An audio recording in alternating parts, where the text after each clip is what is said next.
Continuous monitoring is a big subject within the world of risk management. A lot of folks are looking at it to be the holy grail of security. If I can do continuous monitoring, I can keep up with the latest threats. I can keep up with the advances that attackers are making. I can keep up with security and make it manageable. I will say that it's not the holy grail. Nothing is the holy grail in security space. But if implemented correctly, this is a very good framework for doing security within your organizations. The continuous monitoring process is really spelled out in NIST 800, Special Pub 800-37, where it talks about the security lifecycle. If you look at the way this lifecycle is built, it goes through categorizing information systems, selecting the appropriate security controls for your environment, implementing those security controls, assessing the security controls to make sure that they're doing what they should be doing, authorizing the system to operate, and then monitoring. Continuous monitoring really focuses on that last block there, which says that you should really be looking at security on a continuous basis. Always look at security based on the changes that you're seeing within your network. So as information changes, as equipment changes, as users change, look for the changes in your network and make sure you're monitoring that for additional security risks. This is a much better approach than the once-a-year security audit, where you only get a snapshot in time of here's what I look like today when the audit was completed. Tomorrow, because we're rolling out a new email server or we're rolling out new applications, it'll be completely different, making that particular audit that we did yesterday completely irrelevant. So what continuous monitoring says is continually look for changes in your environment, assess the risk from those changes, and do something about it to support risk management decisions. A good analogy here is one with physical security. So you've probably seen guard stations where they've got multiple cameras set up and a video wall display showing cameras. Now, imagine if those cameras only worked one day a week. How effective would that be at physical security? Probably not. The same is true for doing security audits once a year. You're only getting a snapshot in time. You have no idea what else is going on over the course of the week for the cameras or the course of the year from a security audit perspective. So every organization should implement some level of continuous monitoring that will help them understand and give them visibility into what's going on their network from a security perspective continuously throughout the year. Now, there is a recognition that you can't monitor everything all the time, and you see this is true with physical security as well. In an organization, that video wall where you've got cameras pointing at things, what do those cameras point at? Do they actually point at everything in the organization? Probably not. They're looking at the high-risk areas, the entry points, the critical information or the critical storage areas. And so from a physical security perspective, they get it. They do a risk assessment, figure out what's most important to them, and put a camera on it so they can see it. Same should apply true in the cybersecurity realm, where you do a risk assessment, figure out what's most important to you, and monitor that. That's where you expend your resources. So recognize that you can't monitor everything at once, all the time. So prioritize your risk and look at what's most important to you. Public facing versus the internal web server. If you know that you're a frequent victim of web defacements, maybe you want to spend your resources there rather than looking at your internal web server. Sample size, do you look at everything which is not tractable, or do you look at a representative sample or a small percentage of things? Again, go back to the risk prioritization. I would say that if you can't look at everything, then pick a percentage of things that you can look at and make sure that those are your critical items. And then how frequently do you need to check? Well, this is kind of a misnomer for continuous monitoring because you're continuously checking. So there really is no frequency associated with it. And what you're doing is really validating that the controls you have in place still meet your security objectives. So as things change, look at the security controls you have and make sure that, do these still work for me? And if so, all right, I'm good.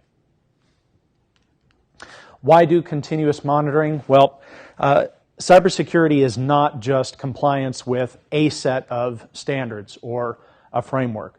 There is no silver bullet. There is nothing out there that's going to stop all the attacks against you and your organization. Vulnerability patching is not a one-time event. And so you'll quickly realize that there are events that are happening out there on the network that you need to keep up with from a continuous monitoring perspective in order to meet your own security objectives. And so this concept of continuous monitoring is a way to effectively manage the information security risk and do some explicit decision making around, all right, what's most important to us? What can we actually do? What can we get away with from a control standpoint? And do our controls actually work? Characteristics of a good continuous monitoring program. Well, it's going to maintain a continuous picture of your security posture. It's going to measure that and be able to tell you that I'm doing security good or I'm not doing security good. You should be able to identify deviations from what you expect to happen as part of this continuous monitoring program. If you can't do that, or you don't have the right visibility, or you're not doing it in an automated fashion, you're probably not doing it effectively. How do you keep up with all the changes on your network? Please let the computers do that for you. That's why we created computers.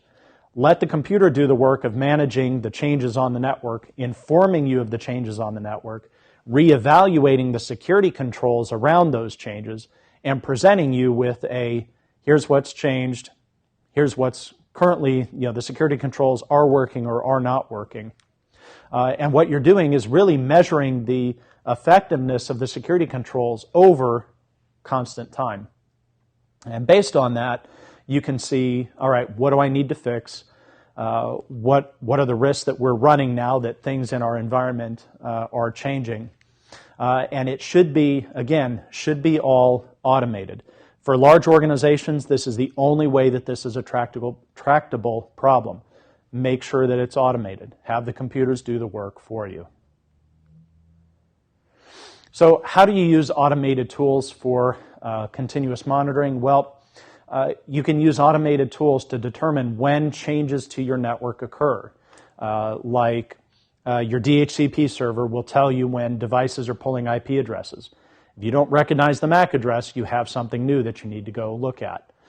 You can use host intrusion detection programs or host inventorying programs to tell you when changes to the file system, Windows registry, if you're on a Windows box.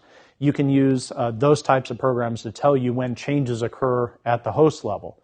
And you can go look at security controls around that. But you need to use automated tools to get an ongoing situational awareness picture of what's changing on your network.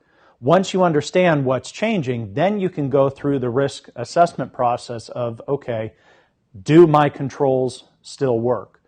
And there are even tools out there that will help you with, if you're subscribing to the formal risk management model in 800-37, it says that you have to have a system security plan, security assessment report, and based on that, I need a plan of action and milestones to address the gaps that I saw. And it's a very documented, regimented process. But there are tools that can help you with that. So if you're subscribed to that model and you have to have a system security plan, then there are tools that can help you automate that process, detect changes in your environment, look at the security controls that are currently in place, and tell you where you have issues. So how would you actually implement continuous monitoring? Well, first and foremost, define a strategy. Figure out what you're going to do, what the scope of it should be, Are you looking at just critical assets? Are you looking at everything? Define the overall strategy for the continuous monitoring program and define what you want to get out of it. Once you do that, then you can look at establishing the program, put in the pieces, the automated tools that you need, the data reporting pieces that you need, and then actually go and implement that program. Once you've done that, turn it on and start looking at the analysis that it's running. It's going to kick out a bunch of, I'm detecting changes on these hosts, controls that either aren't working now or used to work or are working great. Look at the analysis and the results of those, the automated tools that you're running, and respond to the findings. So the differences in there, your tools should highlight things that you need to go address. Rather than saying the world is ending, they should provide you with very specific things that you need to go look at.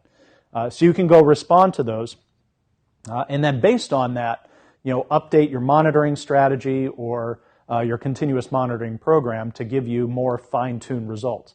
And what you'll find that after when you first implement this program, you're going to be getting a ton of data. It's like turning on an intrusion detection system for the first time. You're going to end up with a ton of stuff. What do you do about it? Well, you fine-tune it. You look at the results that you're getting, and you say, all right, these are unimportant to me. I'm going to shut off that alerting piece. I don't care about that anymore. And what you're left with is a smaller subset. So the next time it kicks out a report, you've got a smaller data set to work with. And it does take time, it does take effort to whittle it down to where you've got a finely tuned program that's actually working for you. Reference models. You are free to reinvent the wheel if you prefer. There are lots of organizations that go try to do continuous monitoring, and they sit down at a table and they go, okay, we're going to do continuous monitoring.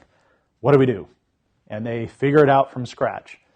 There is at least one model out there that you can use if you don't want to reinvent the wheel, but that's the CISSP, Continuous Assessment Evaluation, Situational Awareness, and Risk Scoring Reference Architecture Report. Wow, that's a name if I ever heard one. This was developed by NIST and DHS together.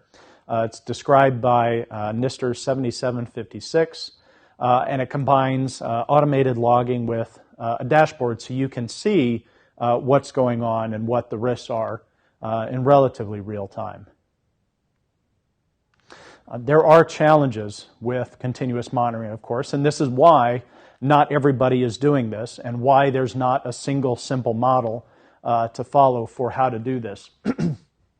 Simply look at 800-53, look at ISO 27002, look at the COBIT standards, the ITIL standards, look at any reference framework, and you'll find that there are hundreds, if not thousands, of security controls in these documents.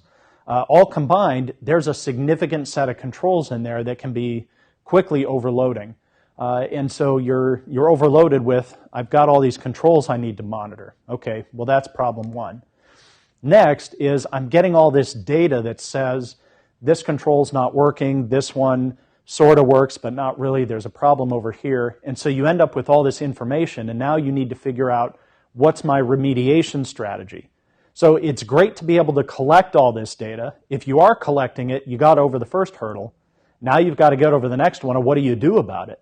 And so there's potential for information overload in here. Add to that the fact that not everything can be automated. You got to push the automated tools. You got to use the things, use the computer to the best extent possible. But there are some things that are just not going to be able to be checked by a computer or some automated process, in which case now you have to integrate manual checks into your continuous monitoring process. If you are going to implement this continuous monitoring framework organization-wide, the bigger you are, the harder it's going to be. There are going to be a lot more complications. I'm saying this not to scare you out of doing a program like this, but just recognize that this is a big undertaking.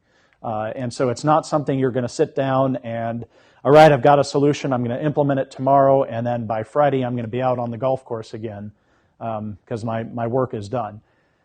Continuous monitoring is a big process. So the larger you are, the harder, or the greater the complications, certainly the potential for complications here. Human capital is prone to culture shock.